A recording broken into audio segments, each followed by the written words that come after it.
What makes a great offensive player? Is it the perfect combination of scoring and playmaking? Is it a player who gains value playing off the ball next to other great players? Or is it someone whose on-ball creation is just so impactful that he led the greatest stretch of offenses in NBA history? In this video, I'll break down what I believe the most valuable offensive traits are and rank my top 10 offensive players in NBA history.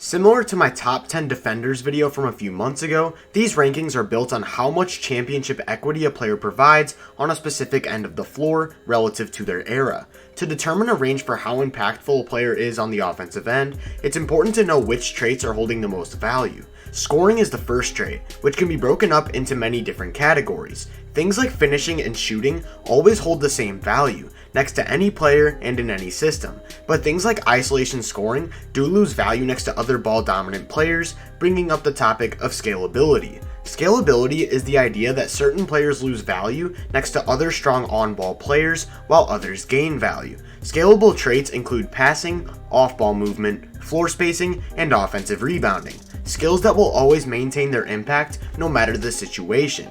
This is very important for evaluating championship equity on the offensive end, as the odds of winning a championship increase as the situation improves, meaning that ceiling raisers do have a slight advantage. The next trait is creation, which is probably the most valuable aspect on the offensive end. How many opportunities are you creating for your team to score? How efficient are the opportunities that you're creating? This could be as simple as hitting the roll man in high leverage spots under the basket, but also could be making extra passes after drawing a double team, being the catalyst that opened up the scoring opportunity, or drawing extra defensive attention off the ball that allows cutters to dive to the rim uninterrupted. I did my best to combine my knowledge of these traits and the value they add with the help of some statistical data to evaluate how impactful the best offensive players in NBA history were and rank them. Last thing I need to mention before getting into the list is that these players are going to be ranked at their absolute peaks as opposed to an overall career value, so offensive longevity will not be factored. Now that you know what I value in offensive players, we can go ahead and get started with some honorable mentions, the first one being Dirk Nowitzki. Dirk checks all the boxes when it comes to scoring. He can play both on and off the ball and produces great efficiency from all three levels. His tough shot making makes his scoring improve to great heights in the playoffs, and the floor spacing he provided was an outlier in his era. However, that's essentially where his impact on the offensive end stops, his creation being severely limited by his lack of passing ability and willingness to take lots of risks. Next, we have the 22-year-old Luka Doncic. Luka is already a generational playmaker, combining strong slashing ability with all-time skip passing that allows him to create open three-pointers at will. His ability to get to his spots on the court gets him perfect angles to hit teammates in efficient scoring positions, being one of the best on-ball creators in NBA history. He has a lot of scoring counters that allow him to sustain his greatness in the playoffs, but his shot selection is still pretty questionable and somewhat tanks his efficiency, and he lacks an off-ball game, two things just holding him outside of the top 10 for the time being. The next player has a similar playstyle to Luka, and that's James Harden. James Harden is probably the best lob passer in NBA history, which is a trait that leads to lots of opportunities for teammates to score at the rim, the most efficient shot in basketball. His ability to capitalize on his scoring gravity also leads to him creating lots of three-pointers when slashing to the rim, although his passing is slightly limited as he almost always uses his left hand. He's one of the best isolation scorers ever, pairing strong finishing with great outside shooting and tough shot making, and he continues to build his in-between game, which leads to him having some elite playoff numbers over the past 3 seasons. His main limiting factor is his lack of an off-ball game, which sometimes results in him not being able to handle extra defensive attention in the playoffs in the same way that many other offensive juggernauts do. Now we can take a time machine back to the 60s for the logo, Jerry West. Jerry is somewhat hurt by his era as there was no three-point line and playmaking was a lot more limited, but this didn't stop him from producing MVP levels of impact on that end. His scoring was absurd, having the ability to play both on and off the ball while scoring from every spot on the court. His tough shot making not only held up in the playoffs, but he actually scored at a higher rate as the defenses got tougher, which is unheard of. His playmaking and scoring peak didn't line up, which does hurt him just a bit in the grand scheme, but he was still creating enough at his peak to earn him a mention on this list. For the final honorable mention, we stay in the same era with Oscar Robertson. Oscar's scoring game stemmed from the mid-range, and while he didn't have the outside shooting of West, this didn't stop him from producing extreme levels of scoring efficiency. He was great at using his size as a large guard, dominating smaller guards in the post, and getting to the line at a high rate. While playmaking was limited in his era, he was such a good creator that he was still able to add lots of value. He was smart, but willing to take risks, had great court vision, which allowed him to exploit gaps in the defense, and he had nice delivery, which led to lots of high leverage scoring opportunities for teammates. His off-ball game was passable, not really adding much value, and if he had played in a later era, it's likely that his impact would surpass that of a top 10 offensive player. Now we can get into the actual list, starting with number 10, Kobe Bryant. Kobe's offensive impact stemmed from his unreal scoring ability, and how hard it was to prevent him from getting to his spots. He lived in the mid-range, where he was able to create shots for himself in isolation, the pick and roll, and in the post, but also displaying a strong off-ball game that diversified his scoring attack. Although Kobe didn't have the quickest first step, he was still able to get around defenders who played up on his mid-range game, being a strong finisher at the rim and earning a decent amount of trips to the line. He was also a good three-point shooter, capping off a 3-level scoring game that made him one of the most versatile scorers ever. Kobe's most lethal scoring ability, though, was the amount of counters he possessed, able to react to whatever the defense threw at him and still create an efficient shot for himself. He's also the greatest tough shot maker in NBA history, which meant that when he faced tougher and tougher defenses in the playoffs, he maintained and sometimes even elevated his game, showing all-time scoring resilience. This level of scoring required lots of defensive attention, and although Kobe is sometimes labeled as a ball hog, he was actually a very strong playmaker. He capitalized on his scoring gravity very effectively and was outstanding at manipulating defenses to create efficient scoring opportunities for teammates. One of his favorite moves to create these openings was to leave the ground for a shot and pass out of it at the last second, pulling the rim protector out of the paint for wide open buckets. His passing delivery was very versatile and allowed him to create out of tough positions, and he was one of the best hockey assist passers ever, showcasing his ability to generate offense at a high level. The Lakers' team offense is a pretty great indicator of this, having a 10-year stretch of offense 3.4 points better than league average and never falling below 2 points despite a very lackluster supporting cast in the mid-2000s. These offenses got even better in the playoffs, as did Kobe, having a 10-year stretch of plus 6.4 and peaking in 2001 with the third best playoff offense in NBA history. The biggest limiting factor in Kobe's offensive game that prevents him from earning a top 7 spot is his shot selection, which not only hurt his scoring efficiency, but sometimes resulted in him missing open scoring opportunities for teammates. However, he was still an offensive juggernaut whose game got even better in the playoffs, earning him a spot on this list. Earning the number 9 spot is the 2021 MVP, Nikola Jokic. Jokic combines his all-time great court vision with pinpoint accuracy and versatile delivery, building a case to be the greatest passer in NBA history. He runs most of his offense from the mid-post, where cutters can just move freely around him, Jokic only needing the tightest of windows to hit these players on their dives to the rim. This strategy is so effective that opposing defenders are forced to help from the corner, where Jokic possesses the ability to skip it cross-court just as accurately, making high-leverage assists at will. Teams are terrified of Jokic's playmaking, so they leave him in one-on-one situations, and there's nobody in the league capable of preventing him from getting to his spots in the post. He doesn't need to create a crazy amount of separation because of how good of a tough shot maker he is, producing absurd levels of efficiency from the mid-range and at the rim as a result.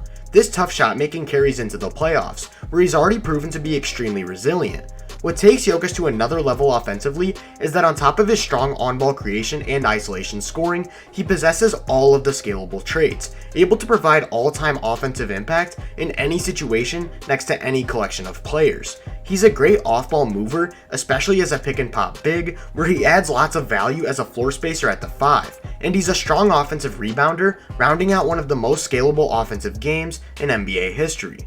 Jokic has just scratched the surface of his offensive brilliance, and he's already led some great team offenses. Over the past 5 seasons, the Nuggets have had an offense 3.6 points better than the league average, peaking this season at plus 4.8 despite facing injuries. Over the past 3 playoffs, the Nuggets have improved to a plus 4.3 offense, largely due to the resilience of Jokic. His biggest limiting factor offensively is that he does have some trouble as the sole creator of an offense in the playoffs, as he can't play the role of a typical on-ball creator due to his size and lack of agility. However, he's still a very elite floor raiser and one of the best offensive ceiling raisers ever, earning him the 9th spot on this list. 8. Kevin Durant. KD's unique combination of size, agility, and outside shooting make him one of the most prolific three-level scorers the game has ever seen. His size allows him to pressure the rim at a high level, and he's an outstanding finisher, having 5 seasons over 79% inside the paint. His ability to adjust his shot and still finish leads to him drawing lots of fouls, where he shoots over 88% from the line. Teams have to stop KD from getting to the rim, and that usually results in him working where he's most dominant, in the mid-range. He can create these shots in isolation, going to his effortless pull-up jumper. He can work in the post where nobody possesses the length to contest his fadeaway, or he can curl around screens off the ball for wide open elbow jumpers. His agility off the ball is basically a cheat code at times, and this is because defenders have to fully commit to the curls to get a contest on his abnormally high release point, which KD recognizes and blends into strong cuts to the rim. KD's off-ball game also carries into his outside shooting, where he shot 44.5% from 3 off the catch during his time with the Warriors. His scoring game is very scalable and allows him to hold all-time offensive impact next to any collection of players, making him one of the strongest offensive ceiling raisers ever. His ability to score so efficiently from every spot on the court requires lots of defensive attention, which KD capitalizes on at a decent level. He does struggle with double teams at times, just forcing a quick and lazy pass, but he actually has strong delivery when hitting cutters and creates a lot of opportunities for teammates to score at the rim. He loves to use laydowns to hit bigs in the dunker spot and is solid as a pick and roll passer, giving him a well-rounded playmaking game that allows him to engine elite offenses. From 2011 to 2019, KD's team offense was 5.5 points better than the league average, having 3 teams in the top 30 all time. Perhaps the most impressive thing about this stretch though is that over these 8 seasons, KD's team was only outside of the top 5 a single time, in 2014 where they were 6th. In the playoffs, these offenses got even better, improving to a plus 6.8 and peaking in 2017 with the 13th best offense in playoff history.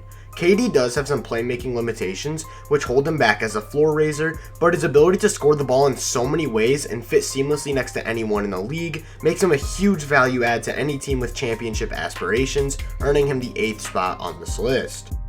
7. Larry Bird. Larry Bird is recognized for his outside shooting ability, but that's only a fraction of what made him so amazing on the offensive end. Bird has a strong argument to be the best passer ever, possessing every trick in the bag when it comes to hitting teammates in scoring positions. His vision was outstanding, almost always recognizing gaps in the defense the moment they opened up, and this allowed him to create high leverage shots at the rim at a high level. His delivery was about as versatile as it gets, throwing no looks, behind the backs, over the head, you name a type of pass, and chances are Bird was throwing the most effective one for each situation. On top of this, Bird was probably the quickest decision maker in NBA history, only needing a fraction of time to make the best read possible, and this made him the greatest touch passer the game has ever seen. Bird was able to make these touch passes while moving full speed, which brings up his most underrated ability, his off-ball game.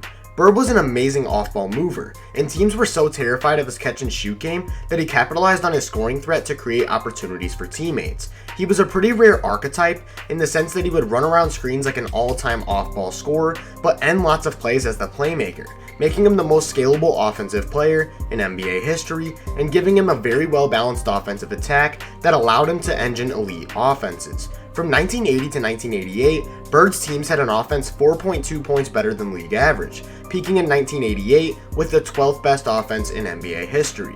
In the playoffs, they improved to a +5 offense, not quite reaching historic heights, but still producing very strong offensive output. Bird's one glaring flaw was his lack of aggression attacking the rim, which led to him producing extremely low free throw rates and hurt his overall scoring efficiency. He wasn't the best at handling the ball through traffic, which sometimes hurt his ability to generate offense as the sole initiator, but his off-ball game and floor spacing more than made up for it by making him a GOAT tier ceiling raiser and earning him the number 7 spot on this list. 6. Shaquille O'Neal. Shaq was the most dominant paint force that the game has ever seen, and it's not remotely close. His size and strength were enough to move any defender off him, but he combined that with sneaky agility that made it almost impossible to stay in front of him down low. When defenders overplayed his drop step, he loved to go to his jump hook, and when an extra defender was sent to prevent him from going to that, he had no problem shaking them off through a series of powerful spin moves that resulted in an automatic 2 points. Well, not 2 points every single time, as teams would purposely foul him to prevent him from scoring down low, which generally resulted in 1 point. What people don't understand is that during Shaq's peak, 1 point per possession was actually elite half-court offense in the playoffs, which made Shaq borderline unstoppable. On top of his unstoppable post-game, he was also an elite off-ball player, constantly battling for position down low and moving across the lane, which meant he wasn't clogging the paint. This constant battle for positioning opened up his own scoring opportunities as well, being an elite lob threat and great at cleaning up the offensive glass for second chance opportunities, meaning he scaled up very well next to high-end talent. Because of how unstoppable Shaq was both on and off the ball near the rim, defenses had to load up on him and send multiple bodies to slow him down, which resulted in him creating a boatload of opportunities for teammates. Shaq was a very skilled passer and a very quick decision maker, the two main things that allowed him to capitalize on his scoring gravity at an elite level. He had a great eye for cutters, which led to some nice give-and-go actions in the Lakers' offense, but he was mostly generating three-pointers, as he was pulling defenders away from the perimeter to his post-ups. A lot of these plays were very simple, just catching the ball and flicking it right back out, but that's all it took to create a very high-percentage look, especially in that era. These quick passes really disoriented defenses and kicked off strong stretches of ball movement that led to wide open jump shots. Shaq's unique combination of unstoppable paint dominance and strong playmaking ability allowed him to engine some very elite team offenses. From 1994 to 2003, Shaq's team had an offense 4.8 points better than league average, peaking in 1995 with the 17th best offense in NBA history. However, these offenses couldn't hold a candle to what Shaq was able to lead in the playoffs, having a 10-year stretch of plus 8.4 offense, peaking in 2001 with the third best offense in playoff history. Although Shaq wasn't able to space the floor in the same way that the rest of these all-time offensive players did, he was so dominant down low that it just didn't matter, earning him the number 6 spot on this list. 5. Steve Nash. Nash actually has a pretty strong case as the greatest playmaker in NBA history, creating as many shots as anyone. He used his agility to get into the heart of the defense and apply lots of pressure to the rim, attacking the defense on its heels and making the 7-second or less Suns unstoppable. Nash's motor never stopped going, always in attack mode, and this led to lots of defensive errors, which he capitalized on at an elite level. His vision was terrific, knowing where cutters and shooters were at all times, and he was able to get the ball to these spots in multiple different ways, having an extremely versatile passing game. On top of this, he was one of the best pick and roll ball handlers ever, turning whatever big he was playing with at the time into a paint machine through his many manipulation techniques and pinpoint delivery. He was a huge representation of high-risk, high-reward play, and that style of play led to extremely efficient opportunities for teammates, his accuracy keeping his turnovers at a respectable amount as well. While his game was very ball-dominant and calls into question scalability, it was just so effective that you could put 4 cutters on the court with him and you're basically guaranteed to have a top offense in the NBA. A lot of these opportunities were created through Nash's scoring gravity, which was actually very solid. At his peak in 2007, he was a 68% finisher, 51% mid-range shooter, and 46% three-point shooter, and although the volume wasn't too high, the effectiveness was there, and opposing teams knew it too. What separates Nash from a lot of other all-time great offensive engines was the outside shooting threat that he possessed, having a 6-year stretch of just under 45% from 3, and this really opened up the floor for his teammates. Teams had to prevent him from getting good looks from outside, which ultimately resulted in open cutters, his scoring and playmaking combining so well that it allowed Nash to engine the greatest stretch of offenses in NBA history.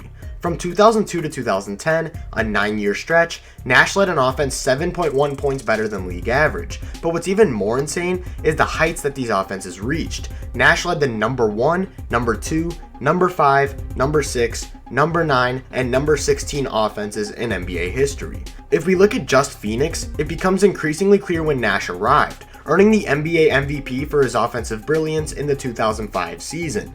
In the playoffs, these offenses rose to an absurd plus 10.6, and this is even more insane than it sounds. For one, the 2005 Suns had the second greatest playoff offense in NBA history, so there's that, but what's even crazier is that the entire 9-year stretch would rank 23rd on the list of single-season playoff offenses, which is just unfathomable. Obviously, Nash shouldn't get all the credit for these team offenses, but he was the primary creator and the one leading the charge, and it's likely that if he had just a little more scoring aggression, we would be having a whole new discussion on who the greatest offensive player of all time is. 4. LeBron James. LeBron James combined GOAT-level scoring with GOAT-level playmaking to become one of the most unstoppable offensive players of all time. His outlier combination of speed, size, and strength were already enough to make him one of the greatest transition players ever, but his passing ability was the cherry on top.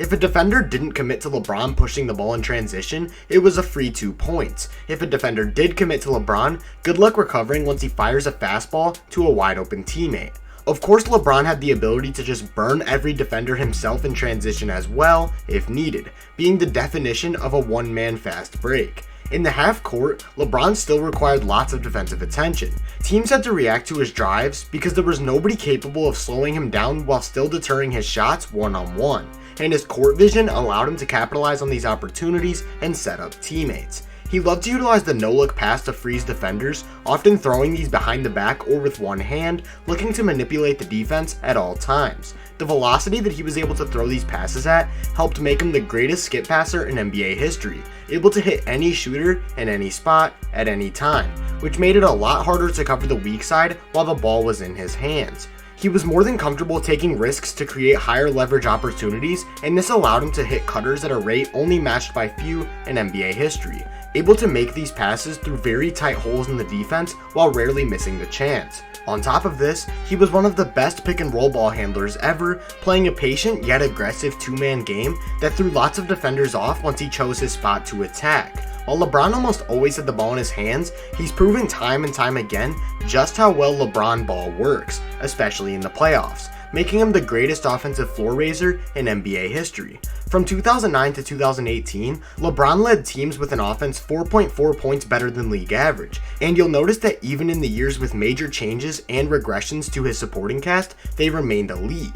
In the playoffs, these offenses improved to a plus 7.6, peaking in 2017 with the 6th best offense in playoff history, and the 2016 Cavs were 12th. One of the reasons LeBron was able to create so many open looks for teammates was his absurd scoring gravity, requiring extra defensive attention to prevent him from getting to his spots inside the arc. He was one of the greatest finishers ever, which led to lots of trips to the line, and although he wasn't the strongest free throw shooter, this was still very efficient scoring. His mid-range game could be inconsistent at times, but he had a good arsenal of moves and a sound post game that allowed him to create good looks, and he was a solid three-point shooter, giving him a well-rounded scoring game that, when combined with his playmaking, made him one of the greatest offensive engines of all time. 3. Magic Johnson. Steve Nash wasn't the only player in NBA history to lead a dynasty of offenses through all-time playmaking and exploitation of defenses. Magic Johnson was the ultimate transition engine, possessing all of the necessary tools to spearhead fast-break offense at a historic level. He had size, speed, the greatest court vision ever, and ridiculously versatile passing delivery, which made the entire team a threat to score in transition at any moment. They called him Magic for a reason. He would do things when passing the basketball that people didn't know were possible, manipulating defenders at a level that likely won't be seen again for a very long time. This created lapses in defenses and opened up lots of gaps, which Magic also capitalized on at a level higher than anyone ever, being the best exploitive passer in NBA history. Magic's height gave him unique passing angles that most small guards just can't get, and his ability to get the ball into these spots so quickly led to extremely efficient opportunities for teammates. In the half-court, Magic was still extremely elite, being one of the better pick-and-roll ball handlers ever, and again capitalizing on every last opening, which meant you had to play near-flawless defense to slow down Magic's game. The problem was that into the late 80s, Magic finally started to develop a strong and versatile scoring game, which meant he was almost always generating offense. He had a strong post game, using his size to his advantage exceptionally well, and he paired that with decent outside shooting and strong finishing to round out a strong arsenal as a scorer. He got to the line at a high rate and was an outstanding free throw shooter, which led to elite levels of scoring efficiency as well. Magic paired this efficient scoring game with his GOAT-level playmaking to lead a dynasty of Lakers offenses. From 1980 to 1991, the Lakers had an offense 5 points better than league average, peaking in 1987 with the 14th best offense in NBA history. In the playoffs, these offenses improved to a plus 7.5, and that stretch, once Magic elevated his individual game as a scorer, showed just how amazing an offensive engine he was. One common misconception in his game was that he was some ball-dominant floor general, which could be true at times, but he actually had a solid off-ball game as a cutter and blended his movement off the ball into strong touch passes to diversify the Lakers' offensive attack, rounding out one of the best offensive games in NBA history. 2. Steph Curry. What needs to be said about Steph's offensive game that hasn't already been said? He stretches defenses at a level that nobody else in NBA history can even come close to through his outlier outside shooting, requiring extra defensive attention from more than 30 feet out to prevent him from setting up his 43% three-point shot. He barely needs any room to get these shots off because of how quick his release is, which means defenses have to chase him around the court at all times. Curry combats this defensive attention by being the greatest off-ball player ever, running marathons without the ball to get himself open jump shots. Curry's outside shooting creates such absurd offensive production that teams have to react to his off-ball movement and prevent him from getting to his spots, which breaks defenses and leads to wide open cuts being created through his gravity. His assist totals might make his playmaking look a bit underwhelming, but he's creating multiple shots a game without even touching the ball a lot of the time, which is something that nobody else in NBA history can really say. This already makes him a very strong playmaker, but what takes it to another level is that he's still a very good on-ball creator as well. His handle allows him to obtain great angles in unfavorable situations, and he's got a strong passing game, getting more hockey assists than anyone in NBA history. Although most of Steph's scoring comes from 3, he's still one of the better guard finishers in NBA history, the greatest free throw shooter ever, and has a very efficient mid-range game, making him one of the all-around greatest scorers of all time. Curry is already the most efficient scorer ever, and his playmaking game elevates his teammates' efficiency to an elite level as well, which ultimately leads to a very efficient team offense. From 2015 to 2019, the Warriors had a plus 6.3 offense, peaking in 2016 with the third best offense in NBA history. In the playoffs, they actually dropped slightly to a plus 6.1, which actually does bring up the main questioning factor in Curry's offensive game, which is how it translates to the playoffs. Generally, players who are so reliant on outside shooting for their scoring do drop a bit in the playoffs, but when healthy, Curry hasn't really shown too much of a drop, but isn't increasing either. I would say Curry is comfortably the best regular season offensive player ever, but there's just one guy who I believe is so good in the playoffs that it outweighs that slightly. 1. Michael Jordan. Michael Jordan was the greatest scorer ever, using his first step to explode past defenders and attack the rim, forcing big men to stay in the paint at all times. MJ was of course very acrobatic with his finishes, doing things in the air that defied logic, and this led to him getting to the line at a high rate, being a career 83.5% free throw shooter. The problem was that MJ's slashing was so dominant that defenses had to prioritize that over MJ's GOAT level mid-range game, which is where a massive portion of his scoring came from. He could create these shots for himself in isolation, nobody capable of staying in front of him one-on-one, but he also had one of the best post games ever, which made him a nightmare to guard for a game, let alone an entire playoff series. MJ's first step didn't only make him one of the best slashers ever, but also made him a historic cutter, displaying a strong off-ball game, which meant that he wasn't losing any value next to other high-end offensive players. MJ never really did get comfortable from 3, but he didn't need to, his 2-level scoring game proving to be too much for defenses to handle. Opponents had to send multiple defenders to prevent him from getting to his spots, and contrary to popular belief, he was one of the best playmakers in NBA history. He did have his moments of scoring blindness, but he was a skilled and willing passer, generating efficient scoring opportunities for teammates at an elite level. He showed strong manipulation when slashing, which is where he was able to capitalize on his own scoring gravity most effectively to set up teammates for wide open shots. What makes MJ such an outlier in the playoffs is that although he saw much increased defensive attention, his scoring volume and efficiency improved, and that extra attention allowed him to create even more opportunities for teammates, just overall elevating his game to an untouchable level during his peak in the postseason. MJ's combination of on-ball creation for both himself and teammates made him one of the best floor raisers ever, but the off-ball ability added offensive flexibility to his game that also made him one of the best ceiling raisers ever, overall making him a historic offensive engine in any system. From 1990 to 1998, Jordan led a plus 5.8 offense, peaking with the 4th, 8th, and 13th best offenses in NBA history. These offenses improved to a plus 7.6 in the playoffs, the 1991 Bulls ranking as the 10th best offense in playoff history, MJ's peak season.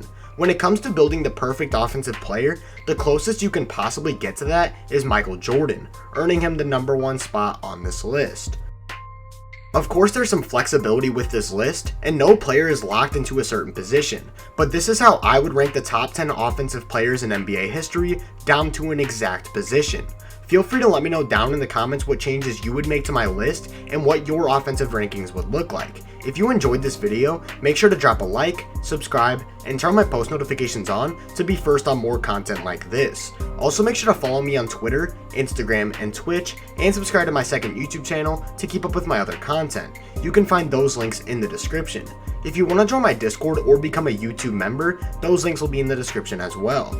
I hope everyone has a great rest of their day, and I'll catch you guys in the next one.